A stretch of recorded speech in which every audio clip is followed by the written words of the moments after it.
Hey, Brendan here. Welcome to the channel and thanks for tuning in. Well, Jason and I are back here on the channel with another 2025 rookie draft stock report. So we're going to talk about 4 players who are rising up our big boards and 4 players who are falling in our big boards as we are now firmly entrenched in the 2025 scouting rookie season. So hit that subscribe button if you're looking for a YouTube channel out there that is going to give you an early look, not just at the 2025 class, but 2026, 2027. Hit that subscribe button. In fact, we just dropped a 2026 rookie stock report show here yesterday. So again, giving you an early look at future dynasty classes you'll be drafting in your rookie drafts. Let's get to the show. All right, Jason, let's talk about our 2025 stock rookie report. I'm going to kick it off to you. We haven't done one of these in a few weeks. So, who lately is rising up your boards? I said it in the other stock report we did, and I'm going to say it again. I can't believe I'm talking about this guy as a riser, but Oregon quarterback Dylan Gabriel has been very impressive from what I've seen from him this season. He makes some incredible throws. He's got good velocity on the ball. He's just making really good decisions and reads. He's showing off what I thought was kind of a not so much arm strength, but he is showing a little bit more. And that downfield accuracy has been pretty impressive. Something I actually wanted to always see from Bo Nix, and Dylan Gabriel is actually showing that to me. Kind of impressed with what he's doing. And sometimes we just forget that he started out at UCF for 3 years before he made it over to Oklahoma, and now he's at Oregon. So he's been there for quite a while. And some NFL teams like that. Like they like a guy who's battle tested and kind of has the experience. And I think that's going to make NFL teams a little bit more comfortable taking a guy like this. Size is definitely going to be an issue, but the NFL's changing. And maybe it won't be an issue if they see a guy who has a skill set and leading a top program right now in college. He's been great at all 3 colleges he's been through, and I don't think we should overlook that. So Dylan Gabriel's a stock up. Where do you think he's definitely not a day one guy or anything. So do you think I don't think he's a day one guy, but it wouldn't shock me like if a team wanted to take a chance on him, maybe in the 3rd round, and develop him. And I see could what definitely happens. see that. Yeah, I think exactly. To your point as well. I think these NFL franchises they want to start. I think it's kind of changing now. Instead of taking the true juniors and getting excited, they want to see guys stick around for 4 or 5 years. I mean, he's following the Bo Nix, 1 year longer than Bo Nix. But I love that stock up too, because the guy does nothing but produce. And wouldn't it be something if he won the national championship? That would certainly be a feather in his cap for sure. Right. So my first stock up player for going to the draft is a Brashard Smith, SMU wide receiver, running back / wide receiver, really. But I just put a film out on the YouTube channel. This guy's an undersized guy, under 200 pounds. So go check out on the YouTube channel the film I just dropped on him. But I'll tell you what, a lot of people are comparing him to Tyrone Tracy. Okay, he was at Miami, Florida for 3 years.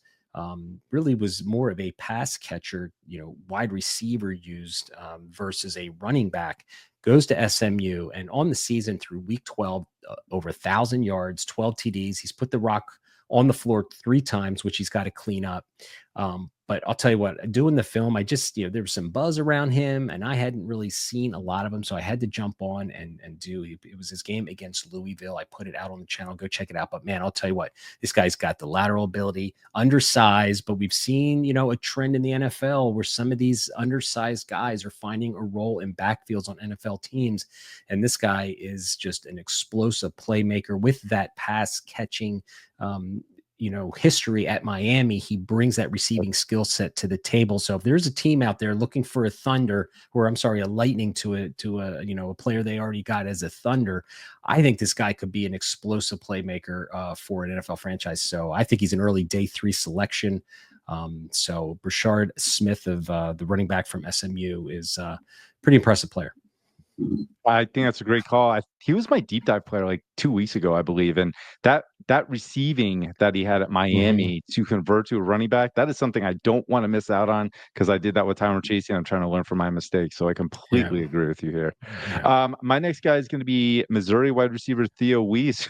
Talk about two guys who have been in college for a while, but I'm done overlooking this kid. He has been great for Missouri. He's been a nice compliment for Luther Burden. And when Luther Burden's been hurt, he has stepped to the occasion. We're talking about another recruit recruit that was highly regarded coming out, just did nothing really happen when he was at Oklahoma.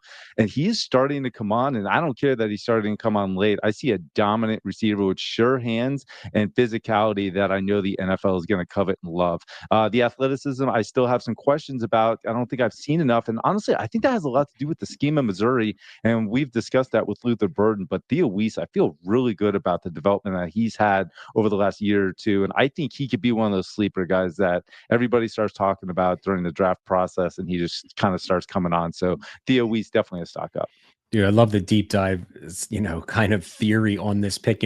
He was a five-star prospect, I believe, coming out of high Yeah, school, and we were all waiting, but he was really injured a lot, I believe, in he his was. early years Yeah, at Oklahoma. So he's found a home in Missouri. I love the call because, I cut up that film that we watched for Luther Burden, that all-22 film, and, Theo Weiss stood out. He was more of the vertical he did. receiver in Yep. that offense versus Luther Burden, closer to the line of scrimmage. So I love that call with Theo Weiss. So I'm going to stick in the wide receiver room and talk about Iowa State wide receiver Jaden Higgins.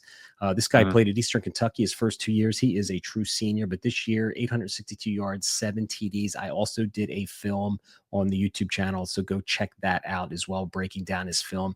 We talked about him as he was a deep dive player, I think, on here, 3 or 4 weeks ago, kind of giving me that Rashee Rice type feel.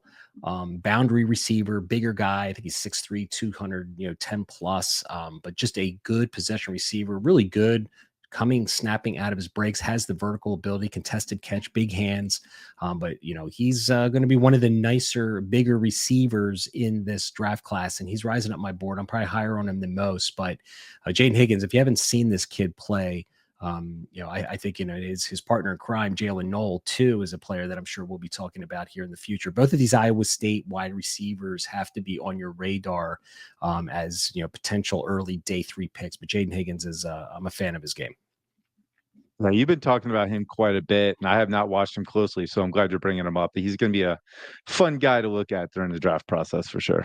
All right, so those are our 4 stock up players. All right, so we're going to talk about some guys that are falling down our rookie boards. Okay, you guys can see our rookie boards. If you were a subscriber to the Big Boards product, Jason, you now have your rookie boards on the big boards. And so I don't know. Tell me who's your first faller? Who's falling out of the draft altogether? Is there a player, or is he falling down from round 2 to round 5? Tell us who you got. I honestly don't know what to make of this one, and I'm going for low-hanging fruit here, but I'm going to go with Michigan running back Donovan Edwards, and he just continues to fall. I mean, first off, Michigan did not have an identity, but their identity is the run game, and Right. Donovan Edwards is struggling while Khalil Mullings is really starting to pick it up.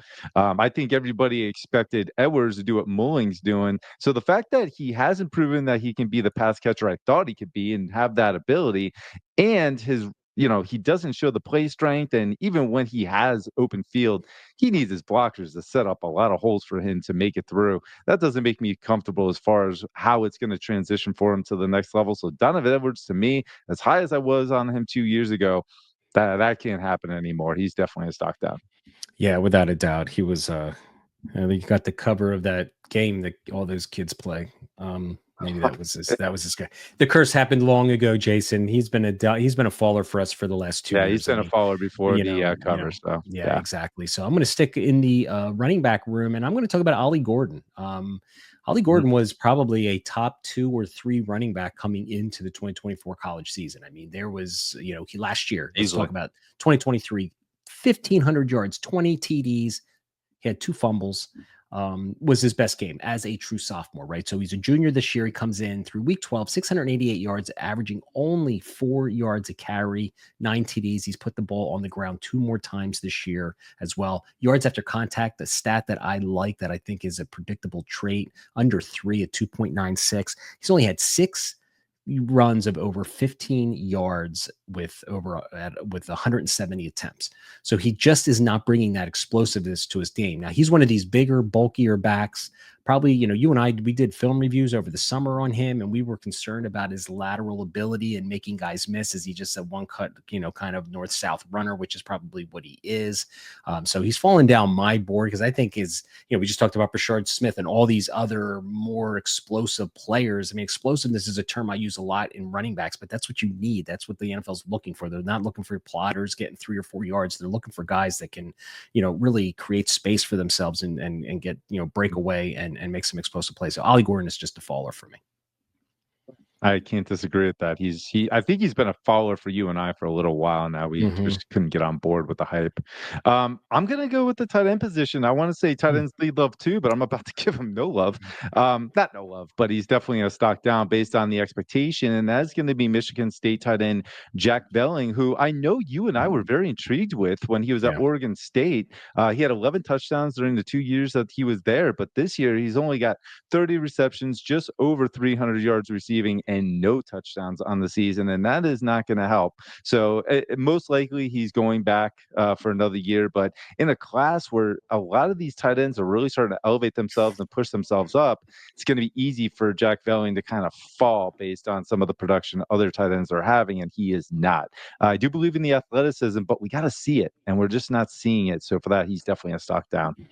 Yeah, that makes perfect sense. So we got those 3 or 4 really good tight ends at the top, and it's going to be hard for anybody to, I think, wedge their way into that group. But yeah, like you said, he's a little undersized as well, but just not panning out. It's a disappointment for sure because we all could use some more tight ends in Dynasty. That's for sure. The second guy I want to talk about is Kyron Lacey from LSU. Now, this might be a surprise for a lot of people. Did you watch the LSU game this past week? I watched it. Yeah. I don't know if you noticed, and so I'll back up for a minute. He's a 5-year player, was at LA Lafayette for 2 years. He's been at LSU, really didn't do much. This is his breakout game, right? Obviously there's been very good wide receivers in front of him. This was supposed to be his moment. He came off the field this week, and I don't know if you noticed it or not, where he went and he started screaming at the coach, and the TV network kind of immediately panned away from it. And he went and was screaming at the, at the coach, right? And I saw a lot of stuff on X and Twitter of stuff that he was putting out and stuff like that. And I'm an intangibles guy, and this is a guy that I'm not drafting. I don't care how good he is, and he's just a player. I know he's been productive. I just think he's got off the field issues, and if you're not aware of that, you should do some research for yourself, because this guy is a different cat off the field. So I'm kind of out on Kyron Lacey. He's not gonna be on any of my on my rookie teams. I don't want a player like that on my team. So he might have the skill set, but I think there's other receivers that are better than him anyway in this class. So he's a faller on my board. And I can't disagree with you there. As much as Kyron Lacey has come on, honestly, Aaron Anderson, I think, has been looking more impressive over the last 2 or 3 weeks. So he's definitely been beat out, I believe, by Kyron Lacey. And then you add in the off-field issues, like you say, and yeah, that doesn't bode too well for the next level at all. Yeah, I think he's an immature guy who is going to have issues, kind of in a locker room with some grown-ass men. So there you guys got it. That is our 2025 rookie stock report for the week.